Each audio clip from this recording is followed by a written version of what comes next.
નમસ્તે વિદ્યાર્થી મિત્રો, વિષય અર્થશાસ્ત્રની અંદર આપણે આજે ટૂંકા અને લાંબા ગાળાના સંદર્ભમાં ચર્ચા કરવાની છે. તો ટૂંકો ગાળો અને લાંબો ગાળો એ શું કહેવા માગે છે? જ્યારે આપણે અર્થશાસ્ત્રની અંદર લાંબો ગાળો અને ટૂંકો ગાળો એની ચર્ચા કરતા હોઈએ ત્યારે અહીંયા થોડીક આપણે અલગ સમજૂતી મેળવવી પડે છે. જે સામાન્ય ભાષામાં આપણે લાંબો ગાળો અને ટૂંકો ગાળો સમજીએ છીએ તે આપણે અર્થશાસ્ત્રમાં ઉપયોગમાં લઈ શકતા નથી. અર્થશાસ્ત્રમાં થોડું અલગ રીતે વિચારીને આપણે લાંબા ગાળા અને ટૂંકા ગાળાનો અર્થ કરવાનો રહે છે. સમયગાળાને આધારે ટૂંકા ગાળામાં નાણાકીય ખર્ચને રજૂ કરવામાં આવે છે.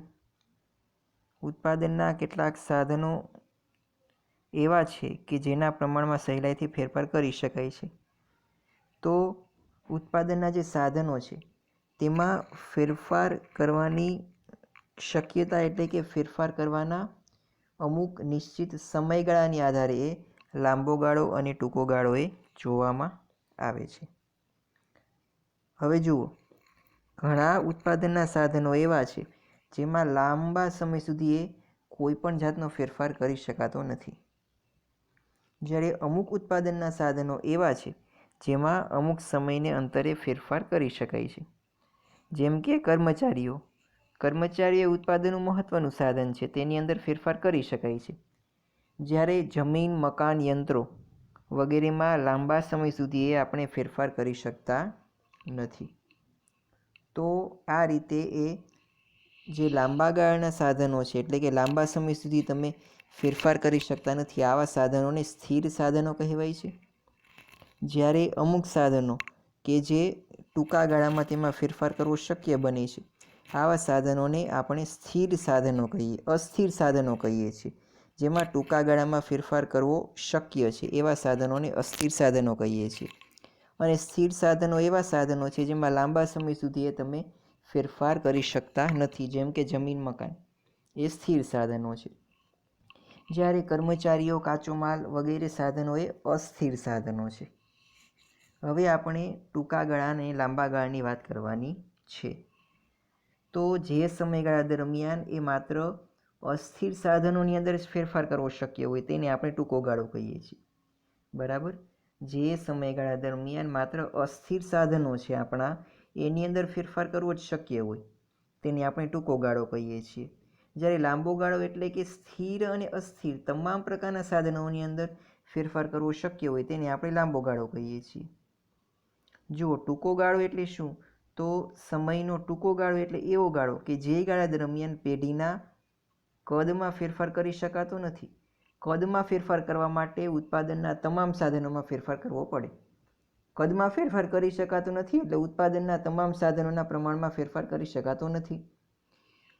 પરંતુ સ્થાપિત ઉત્પાદન શક્તિનો ઉપયોગ કરીને ઉત્પાદન વધારી શકાય છે. ટૂંકો ગાળો સમયનો એવો ગાળો છે કે જે દરમિયાન પેઢીમાં કેટલાક સાધનો એ સ્થિર હોય છે. બરાબર? ટૂંકા ગાળામાં પેઢીના અમુક સાધનો છે એ પ્રમાણમાં સ્થિર હોય છે.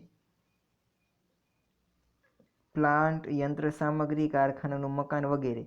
પરંતુ અસ્થિર સાધનો એવા છે જેમ કે કાચો માલ, શ્રમિકો, વીજળી વગેરે કે જેનું પ્રમાણ આપણે ટૂંકા ગાળા માટે વધારે ઘટાડી શકીએ છીએ અને એને આધારે ઉત્પાદનમાં પણ આપણે ફેરફાર કરી શકીએ છીએ. તો આ સમયગાળાને ટૂંકો ગાળો કીધો છે. ફરી એકવાર, જે સમયગાળા દરમિયાન એમાં આપણે ઉત્પાદનના માત્ર અસ્થિર સાધનોના પ્રમાણમાં જ ફેરફાર કરીને ઉત્પાદનમાં વધારો લાવી શકીએ, તો આ સમયગાળાને ટૂંકો ગાળો કહેવાય. જે સમયગાળા દરમિયાન આપણે ઉત્પાદનના તમામ સાધનો એટલે કે સ્થિર સાધનો અને અસ્થિર સાધનો તમામમાં ફેરફાર લાવીને ઉત્પાદનમાં વધારો કરી શકીએ, તો આ સમયગાળાને લાંબો ગાળો કહેવાય છે. ટૂંકા ગાળામાં પેઢીના કદમાં ફેરફાર કરી શકાતો નથી, જ્યારે લાંબા ગાળે એ પેઢીના કદમાં પણ ફેરફાર કરી શકાય છે. ઉદાહરણની વાત કરીએ તો પ્લાન્ટ, યંત્ર સામગ્રી, કારખાનાનું મકાન વગેરે એ લાંબા ગાળા એટલે કે સ્થિર સાધનો છે અને તેમાં લાંબા ગાળામાં ફેરફાર કરી શકાય છે. જ્યારે કાચો માલ સામાન, બરાબર, શ્રમિકો, વીજળી વગેરે સાધનો એ અસ્થિર સાધનો છે અને તેમાં ટૂંકા ગાળામાં ફેરફાર કરી શકાય, લાંબા ગાળામાં ફેરફાર કરી શકાતો, લાંબા ગાળે પણ જો કે ફેરફાર કરી શકાય છે, પરંતુ એનો ટૂંકા ગાળામાં પણ ફેરફાર કરી શકાય છે. બરાબર. તો આ રીતે લાંબો ગાળો અને ટૂંકો ગાળો એ બે ખ્યાલ એ અર્થશાસ્ત્રની અંદર વ્યાપક છે. હવે આપણે વાત કરવાની છે ઉત્પાદન ખર્ચનું વર્ગીકરણ, એટલે કે ક્લાસિફિકેશન ઓફ પ્રોડક્શન કોસ્ટ અથવા તો ક્લાસિફિકેશન ઓફ કોસ્ટ. ખર્ચનું વર્ગીકરણ, ઉત્પાદન ખર્ચનું વર્ગીકરણ એ નીચે પ્રમાણે કરેલ છે: long run production cost and short run production cost. એની અંદર પણ ફિક્સ્ડ એન્ડ વેરિયેબલ કોસ્ટ. હવે જુઓ, ઉત્પાદન ખર્ચનું વર્ગીકરણ મૂળભૂત રીતે બે રીતે કરેલ છે: ટૂંકા ગાળાનું ઉત્પાદન ખર્ચ અને લાંબા ગાળાનું ઉત્પાદન ખર્ચ. ટૂંકા ગાળાના ઉત્પાદન ખર્ચને પણ બે વિભાગમાં વહેંચેલ છે: સ્થિર ખર્ચ અને અસ્થિર ખર્ચ. બરાબર. સ્થિર ખર્ચને સરેરાશ સ્થિર ખર્ચ તરીકે પણ ઓળખી શકાય અને અસ્થિર ખર્ચને સરેરાશ અસ્થિર ખર્ચ તરીકે પણ ઓળખી શકાય. જો કે બંને વચ્ચે થોડો ડિફરન્સ છે, એ આપણે જોઈશું. તમામ ખ્યાલોને આપણે વિગતવાર ચર્ચા કરવાની. ટૂંકા ગાળાનું ઉત્પાદન ખર્ચ અને લાંબા ગાળાનું ઉત્પાદન ખર્ચ એ આપણે ટૂંકો ગાળો અને લાંબો ગાળો જોયો એ રીતનું જ છે. પણ જે બાકીના ખર્ચ છે, એટલે કે સ્થિર ખર્ચ, અસ્થિર ખર્ચ, સરેરાશ સ્થિર ખર્ચ અને સરેરાશ અસ્થિર ખર્ચ, આ તમામને આપણે ઉદાહરણ સહિત અનુસૂચિ અને આકૃતિ દ્વારા સમજવાના છે. પહેલું આપેલું છે ફિક્સ કોસ્ટ. બરાબર. ફિક્સ્ડ કોસ્ટ એટલે કે સ્થિર ખર્ચ. સમયના ટૂંકા ગાળામાં ઉત્પાદનનું પ્રમાણ વધે, ઉત્પાદનનું પ્રમાણ ઘટે કે ઉત્પાદનનું પ્રમાણ શૂન્ય થાય, પરંતુ ખર્ચમાં કોઈ ફેરફાર થતો ન હોય તો તેવા ખર્ચને સ્થિર ખર્ચ કહેવામાં આવે છે. સ્થિર ખર્ચને ઓવરહેડ ખર્ચ પણ કહેવામાં આવે છે. હવે જુઓ, ટૂંકા સમયગાળા માટે ઉત્પાદનમાં વધારો કરવામાં આવે, ઉત્પાદનમાં ઘટાડો કરવામાં આવે કે ઉત્પાદન શૂન્ય થઈ જાય, છતાં પણ જે ખર્ચની અંદર કોઈ પણ જાતનો ફેરફાર ન આવે, આવા પ્રકારના ખર્ચને સ્થિર ખર્ચ કહેવામાં આવે છે. તો જુઓ, ઘણા ખર્ચ એવા હોય છે કે એમાં આવું જોવા મળતું હોય, એટલે કે ઉત્પાદન વધારો કે ઘટાડો કે ન કરો, ખર્ચ તો થવાનો જ. દાખલા તરીકે મકાનનું ભાડું. હવે તમે તમારા મકાનમાં સામાન તમે રાખો, મકાનમાં રહો ન રહો, અથવા તો તાળું મારીને ક્યાંક બહારગામ રહેવા માટે જાઓ, તમારે ભાડું તો ચૂકવવું જ પડે છે. બરાબર. તો આ એક સ્થિર ખર્ચ છે. આ આપણે આપણી વાત કરી. ઉત્પાદનની અંદર પણ જે ઉત્પાદન સ્થળ છે તેનું ભાડું છે, એ તમે ઉત્પાદન કરો, ઉત્પાદન ન કરો કે ઉત્પાદન શૂન્ય થઈ જાય, તમારે એ ભાડું તો ચૂકવવું જ પડે છે. આ માટે જે ભાડું છે એ કેવું ખર્ચ છે? તો ભાડું એ સ્થિર ખર્ચ છે. પણ એની સામે વીજળી જુઓ, તો વીજળી એ કેવું ખર્ચ છે? તો વીજળી એ અસ્થિર ખર્ચ છે. કારણ કે ઉત્પાદનમાં વધારો ઘટાડો કે શૂન્ય કરવામાં આવે તો એને આધારે વીજળીમાં ફેરફાર થાય, વીજળીનો ખર્ચ તેને આધારે થાય. તમે ઉત્પાદન ન કરો અથવા તો ઉત્પાદન શૂન્ય થઈ જાય તો વીજળી એ વપરાવાની નથી. એ જ રીતે કાચો માલ લઈ લો, શ્રમિકો લઈ લો. બરાબર. તો આ બધા ખર્ચ એ અસ્થિર ખર્ચ છે. હવે આપણે વાત કરીએ છીએ સ્થિર ખર્ચની. તો ટૂંકા ગાળામાં સ્થિર ખર્ચને ઉત્પાદનના પ્રમાણ સાથે કોઈ સંબંધ હોતો નથી. ઉત્પાદનનું પ્રમાણ વધે કે ઘટે, આ પ્રકારના ખર્ચમાં કોઈ પણ પ્રકારનો ફેરફાર થતો નથી. સ્થિર ખર્ચમાં કાયમી સ્ટાફનું વેતન, જેને પરમેનન્ટ સ્ટાફ છે આપણો, એનું વેતન, કારખાનામાં મકાનનું ભાડું, મિલકત વ્યવસાય વેરો, લાયસન્સ ફી, મૂડી પર વ્યાજ, વીમાનું પ્રીમિયમ વગેરેનો સમાવેશ થાય છે. સ્થિર ખર્ચની એક અનુસૂચિ જોઈએ. તો અહીંયા તમને અનુસૂચિ અને આકૃતિ પરથી તમારે વિશ્લેષણ કરવાનું છે. પેલું અનુસૂચિમાં આપેલું કે ઉત્પાદનનું પ્રમાણ, એટલે કે એકમની અંદર તમને ઉત્પાદનનું પ્રમાણ આપેલું છે, એટલે કે 0, પછી 10, 20, 30, 40 અને 50, એટલે કે ઉત્પાદનની અંદર સતત વધારો થાય છે. તો જુઓ, કુલ સ્થિર ખર્ચ કેટલું રહે છે? તો કે 100 રૂપિયા. બરાબર. ખર્ચમાં ઉત્પાદનમાં વધારો થાય કે ઘટાડો થાય, ખર્ચ તો 100 રૂપિયા જ રહેવાનું છે. એમાં કોઈ પણ પ્રકારનો એ ફેરફાર થવાનો નથી. હવે આ બાબતને આલેખ દ્વારા રજૂ કરવામાં આવે છે. એક્સ ધરી અને વાય ધરી ઉપર આ લેખને રજૂ કરવામાં આવેલ છે. એક્સ ધરી ઉપર શું દર્શાવશું, વાય ધરી પર શું દર્શાવશું? તો એક્સ ધરી ઉપર ઉત્પાદનનું પ્રમાણ એકમોની અંદર દર્શાવશું અને વાય ધરી ઉપર આપણે ખર્ચ એ કિંમત રૂપિયામાં દર્શાવીશું. હવે વાત કરીએ છીએ તો આ બાબતની આપણે આકૃતિ દ્વારા રજૂ કરવાની છે. તો ઉત્પાદનનું પ્રમાણ 0 હોય ત્યારે ખર્ચ એ 100 રૂપિયા થાય છે. 10 એકમોનું ઉત્પાદન કરવામાં આવે તો પણ ખર્ચ એ 100 રૂપિયા જ રહે છે. એ રીતે આપણને બિંદુ એ અને બિંદુ બી મળે. એ જ રીતે ક્રમશઃ આપણને બિંદુ સી મળશે, ડી મળશે, ઈ મળશે અને એફ મળશે. અને આ તમામ બિંદુઓને જોડતી રેખા એટલે કે કુલ સ્થિર ખર્ચની રેખા. તો આ રીતે એ આપણને કુલ સ્થિર ખર્ચની રેખાએ એક્સ ધરીને સમાંતર આપણને જોવા મળશે, જે એવી બાબત રજૂ કરે છે કે ઉત્પાદનની અંદર વધારો કરવામાં આવે કે ઉત્પાદનની અંદર ઘટાડો કરવામાં આવે, પરંતુ સ્થિર ખર્ચમાં એ કોઈ પણ જાતનો ફેરફાર થતો નથી અને સ્થિર ખર્ચની રેખા એ એક્સ ધરીને સમાંતર રેખા છે.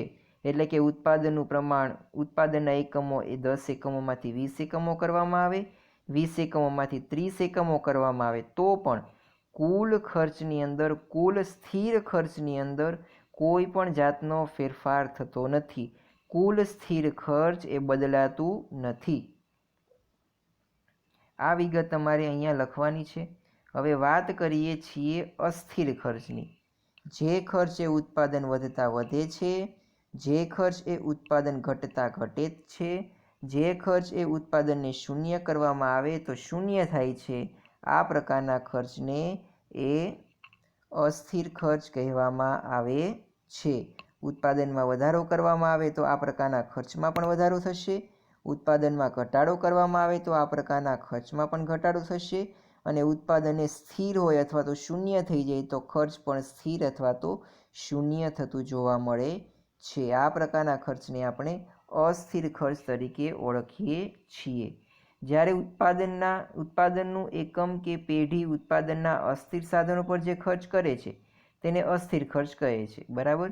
એટલે કે જે અસ્થિર સાધનો છે, જે શ્રમિકો, એનું વેતન છે વગેરે અસ્થિર સાધનો છે, એના ઉપર જે ખર્ચ કરવામાં આવે તેને અસ્થિર ખર્ચ તરીકે ઓળખવામાં આવે છે.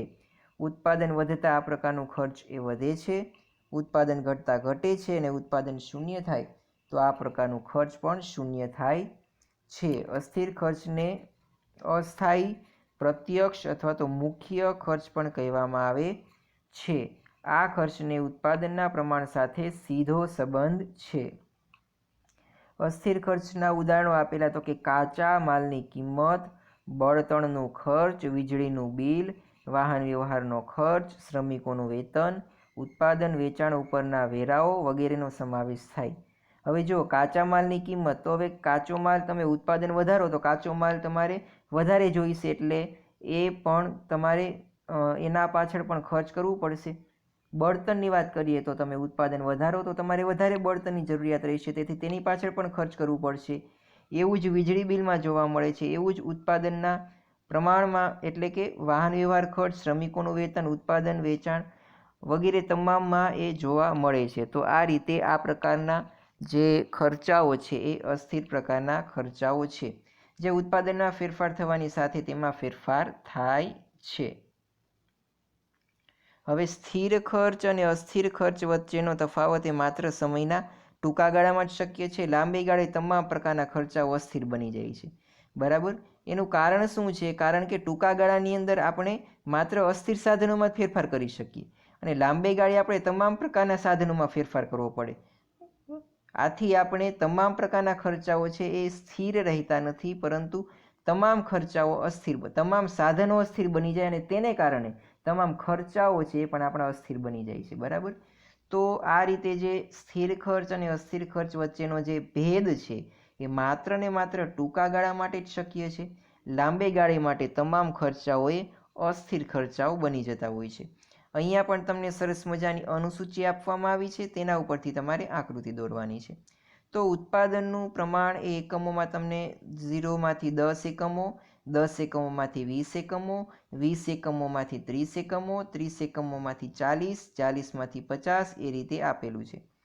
તો જુઓ, ઉત્પાદનમાં જેમ જેમ વધારો થતો જાય છે તેમ તેમ કુલ અસ્થિર ખર્ચમાં એટલે કે ટોટલ વેરિયેબલ કોસ્ટની અંદર પણ વધારો થતો જાય છે. ઉત્પાદન એ 0માંથી 10 થાય છે તો કુલ અસ્થિર ખર્ચ એ 0માંથી 80 થાય છે.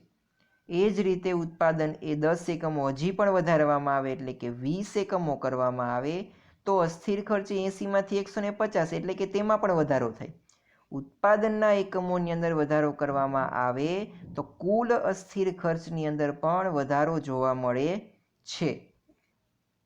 એ જ રીતે તમે તમામ બિંદુઓમાં જોઈ શકો છો 30, 30માંથી 40, 40માંથી 50 તો સામે કુલ અસ્થિર ખર્ચ પણ 210માંથી 290 અને 290માંથી 390 એ રીતે વધારો થતો જોવા મળે છે. તો આના ઉપરથી તમે કહી શકો કે ઉત્પાદન વધતા ખર્ચમાં અસ્થિર ખર્ચમાં વધારો થાય, ઉત્પાદન ઘટતા અસ્થિર ખર્ચની અંદર ઘટાડો થાય. એટલે ઉત્પાદન શૂન્ય કરવામાં આવે તો અસ્થિર ખર્ચ પણ શૂન્ય થઈ જાય છે. બરાબર. હવે આ જ બાબતોને આકૃતિ દ્વારા દર્શાવવામાં આવી છે. એટલે કે એક્સ ધરી ઉપર આપણે ઉત્પાદનનું પ્રમાણ એકમોની અંદર લઈશું અને વાય ધરી ઉપર આપણે અસ્થિર ખર્ચ એ રૂપિયામાં દર્શાવીશું. હવે તમામ બિંદુઓને આપણે એક એક બિંદુઓને તેની સાથે સંબંધિત બિંદુ સાથે જોડવામાં આવશે અને તમામ બિંદુઓને તેના સંબંધિત બિંદુ સાથે જોડવાથી આ તમામ બિંદુઓ જે આપણને મળશે એ તમામ બિંદુઓને જોડવાથી આપણને એક રેખા મળશે જેને કુલ અસ્થિર ખર્ચની રેખા અથવા તો કુલ અસ્થિર ખર્ચ રેખા અથવા તો કુલ અસ્થિર ખર્ચ, બરાબર, એ આપણે આ રેખા દ્વારા દર્શાવીએ છીએ. અને આ રેખા છે એ એવું દર્શાવે છે કે ઉત્પાદનના પ્રમાણ સાથે કુલ અસ્થિર ખર્ચને સંબંધ છે. એમાં ફેરફાર થાય તો કુલ અસ્થિર ખર્ચમાં પણ ફેરફાર થાય છે. અને આ રેખાનો ઢાળ એ કયા પ્રકારનો ઢાળ છે તો ધન ઢાળ છે. એટલે કે ડાબી બાજુથી જમણી બાજુ નીચેથી ઉપર તરફ ગતિ કરે છે તેનો ઢાળ એ ધન ઢાળવાળો છે. એટલે કે ધન ઢાળ આ કુલ અસ્થિર ખર્ચની રેખાનો છે તેમ કહેવાય. બરાબર. હવે આપણે વાત કરીએ છીએ કુલ ખર્ચની. અત્યાર સુધી આપણે કુલ અસ્થિર ખર્ચ અને કુલ સ્થિર ખર્ચની વાત કરી. હવે આપણે વાત કરીએ છીએ કુલ ખર્ચ. બરાબર. તો કુલ ખર્ચ કોને કહેવાય એ આપણે અહીંયા જોવાનું છે. તો કુલ ખર્ચ એટલે કે જે આપણો સ્થિર ખર્ચ અને અસ્થિર ખર્ચ મળેલો છે તે બંનેનો સરવાળો, એને આપણે કહીશું સ્થિર ખર્ચ. એટલે કે સ્થિર ખર્ચ અને અસ્થિર ખર્ચ બંનેનો સરવાળો એને આપણે કહીશું કુલ ખર્ચ. બરાબર. એટલે કે સ્થિર ખર્ચ અને અસ્થિર ખર્ચ એ બંને આપણને મળેલો છે એ બંનેનો જો આપણે સરવાળો કરીએ તો આપણને જે ખર્ચ મળે એને કુલ ખર્ચ કહીએ છીએ. કારણ કે ખર્ચના અહીંયા બે પ્રકારો આપેલા અને બંનેનો સરવાળો એટલે કુલ ખર્ચ. એટલે કે કુલ ઉત્પાદન અને કુલ ખર્ચ વચ્ચે કાર્યકારણનો સંબંધ છે. કુલ ઉત્પાદન વધુ હોય તો કુલ ખર્ચ પણ વધારે હોય છે અને કુલ ઉત્પાદન ઓછું હોય તો કુલ ખર્ચ પણ ઓછું હોય છે. પેઢીના કુલ સ્થિર ખર્ચ અને કુલ અસ્થિર ખર્ચનો સરવાળો કરતાં આપણને કુલ ખર્ચ એ મળે છે. સૂત્રની રીતે જોઈએ તો કુલ ખર્ચ બરાબર કુલ અસ્થિર ખર્ચ વત્તા કુલ સ્થિર ખર્ચ. બરાબર. આ બંનેનો સરવાળો આપણે કરીએ એટલે કે સ્થિર ખર્ચ અને અસ્થિર ખર્ચનો સરવાળો કરીએ એટલે આપણને કુલ ખર્ચ એ મળે છે. તો અનુસૂચિમાં પણ તમે ઉપર જે બંને અનુસૂચિ આપી એનો તમારે અહીંયા એક જ કોષ્ટકમાં દર્શાવેલ એટલે કે ઉત્પાદનનું પ્રમાણ છે 0માંથી 10, 10માંથી 20, 20માંથી 30, 30માંથી 40 અને 40માંથી 50. કુલ ખર્ચ એ 100 રૂપિયા એ સ્થિર રહે છે. કુલ અસ્થિર ખર્ચ એ 0માંથી 80, 80માંથી 150 એ રીતે તેમાં સતત એ વધારો થતો જોવા મળે છે. તો આ રીતે તમને કુલ ખર્ચ મળે છે. 100, 180, 250, 310, 390, 490 એ રીતે તમને જોવા મળે છે કુલ ખર્ચ. હવે તમારે અહીંયા કુલ અસ્થિર ખર્ચ, કુલ સ્થિર ખર્ચ અને કુલ ખર્ચ આ ત્રણેયની આકૃતિ દર્શાવવાની છે. એક જ આલેખપત્ર ઉપર તમારે આ ત્રણેય ખર્ચની આકૃતિ દર્શાવવાની છે. તો અહીંયા તમે આપણી અગાઉ જે રીતે આકૃતિ દર્શાવીએ છીએ એ રીતે તમારે આકૃતિ દર્શાવવાની છે. તો તમને એ સ્થિર ખર્ચની રેખા એ આકૃતિમાં જોયા પ્રમાણે એક્સ ધરીને સમાંતર મળે છે અને બાકીની બંનેની ધન ઢાળવાળી રેખા તમને એટલે કે અસ્થિર ખર્ચની રેખા અને કુલ ખર્ચની રેખા તમને મળે છે. પરંતુ કુલ ખર્ચની રેખા છે એ અસ્થિર ખર્ચ રેખાની ઉપર આવેલી છે, કારણ કે કુલ ખર્ચ એ અસ્થિર ખર્ચ કરતાં વધારે છે, કારણ કે કુલ ખર્ચમાં અસ્થિર ખર્ચ અને સ્થિર ખર્ચ બંનેનો સરવાળો કરવામાં આવે છે. એટલા માટે અસ્થિર ખર્ચની ઉપર એ કુલ ખર્ચની રેખા આપેલી છે. હવે કુલ અસ્થિર ખર્ચ અને કુલ ખર્ચ એ રેખા એવું દર્શાવે છે કે ઉત્પાદનમાં વધારો કરવામાં આવે તો ખર્ચ પણ વધે છે, ઉત્પાદનમાં ઘટાડો કરવામાં આવે તો ખર્ચ પણ ઘટે છે, ઉત્પાદન શૂન્ય તો ખર્ચ પણ શૂન્ય. એટલે એ ધન ઢાળવાળી બંને રેખાઓ દર્શાવી છે. બરાબર. તો આ રીતે તમારે કુલ ખર્ચ દર્શાવવાનું છે. બરાબર. કુલ ખર્ચની અંદર આપણે કુલ સ્થિર ખર્ચ અને કુલ અસ્થિર ખર્ચનો સરવાળો કરીએ છીએ અને એને આકૃતિ દ્વારા દર્શાવીએ છીએ. તો આ રીતે તમારે એ કુલ સ્થિર ખર્ચ, કુલ અસ્થિર ખર્ચ અને કુલ ખર્ચ એ દર્શાવવાનું છે. ત્યારબાદ તમને આપેલું છે સરેરાશ સ્થિર ખર્ચ અને સરેરાશ અસ્થિર ખર્ચ. તો એ આપણે નેક્સ્ટ લેક્ચરમાં જોઈશું. આજના લેક્ચરમાં આપણે જે કામ કર્યું છે એમાં આપણે ઉત્પાદન ખર્ચના વર્ગીકરણમાં આપણે ઉત્પાદન ખર્ચનું જે ટૂંકો ગાળો અને લાંબા ગાળાનો ઉત્પાદન ખર્ચ એની સાથે સંકળાયેલો શબ્દ એટલે કે ટૂંકો ગાળો અને લાંબો ગાળો એ શબ્દ કરેલો. ત્યારબાદ સ્થિર આ આખું વર્ગીકરણનું કોષ્ટક સમજેલા. સ્થિર ખર્ચ, અસ્થિર ખર્ચ અને કુલ ખર્ચ આ ત્રણેય આપણે અનુસૂચિ અને આકૃતિ દ્વારા તેની સમજૂતી મેળવેલી. પહેલાં તો તેનો અર્થ જોયો, તેની વ્યાખ્યા, તેની અનુસૂચિ, આકૃતિ અને તેનું વિશ્લેષણ. કુલ ખર્ચ, સ્થિર ખર્ચ અને અસ્થિર ખર્ચ આ ત્રણેય બાબતોમાં આપણે જોયેલું. તો તમારે આજના હોમવર્કમાં એ લાંબો ગાળો કોને કહેવાય, ટૂંકો ગાળો કોને કહેવાય એ દર્શાવવાનું છે. આ આખું કોષ્ટક દર્શાવવાનું છે. સ્થિર ખર્ચ, અસ્થિર ખર્ચ અને કુલ ખર્ચ ત્રણેયને અનુસૂચિ, આકૃતિ દ્વારા તમારે વિગતવાર સમજાવવાનું છે.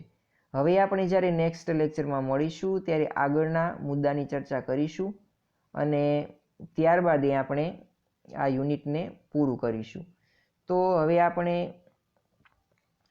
જે સરેરાશ ખર્ચ, ત્યારબાદ સીમાંત ખર્ચ અને બંને વચ્ચેનો સંબંધ એટલે આપણું જે ખર્ચનો ભાગ પૂરો થશે અને ત્યારબાદ એ આપણો આવકનો ભાગ એ શરૂ થશે. તો નેક્સ્ટ લેક્ચરમાં મળીશું ત્યારે આપણે ખર્ચનો જે આખો કોન્સેપ્ટ છે એ પૂરો કરીશું અને ત્યારબાદ આવકના કોન્સેપ્ટ ઉપર જઈશું. તો અહીંયા આપણે આ લેક્ચરને અટકાવીએ છીએ. નેક્સ્ટ લેક્ચરમાં મળીએ ત્યારે આપણે આગળના મુદ્દાની ચર્ચા કરીશું. તો જે હોમવર્ક આપેલ છે એ તમારે એક વખત કરીને મોકલાવવાનું છે.